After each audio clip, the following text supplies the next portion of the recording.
Então, eu tenho o titular, que é o detentor, que é de quem o dado se refere, eu tenho o controlador, que é quem toma as decisões, e eu tenho um operador, que é alguém que vai agir em nome desse controlador. Muitas vezes o próprio controlador é o operador também. Tá? Então, o aluno ou aquele que atua nessa área, ele precisa entender essa relação dessas figuras. E aí a pergunta é muito simples. Então, se eu fui a uma loja e essa loja resolveu fazer o cadastro, então será me questionado se eu quero ou não que meus dados fiquem gravados. Então, aí você está falando de um negócio chamado consentimento.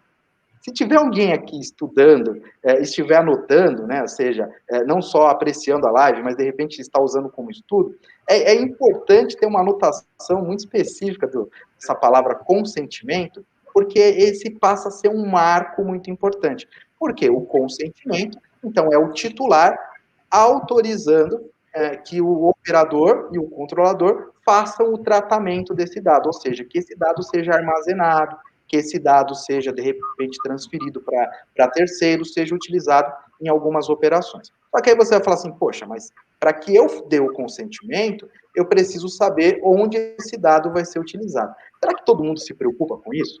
Recentemente, o WhatsApp, em atenção à LGPD, ele fez uma alteração dos itens relacionados ao consentimento, estabelecendo que, inclusive, poderia divulgar isso para terceiros. E algumas pessoas optaram em aceitar e outras pessoas acharam que isso poderia ser muito invasivo. Então, isso que é interessante, você ter a liberdade de escolha, desde que você seja devidamente cientificado. Por isso que a LGPD tem os seus princípios, né? Então, por isso que a gente tem o princípio da transparência.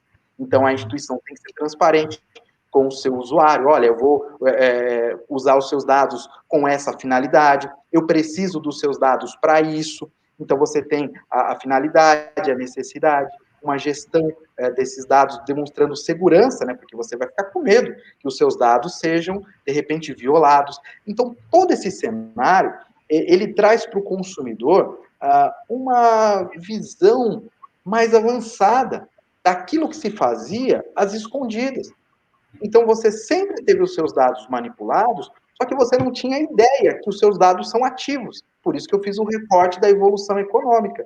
Então, no passado, eu trocava uma produção de arroz por uma produção de feijão.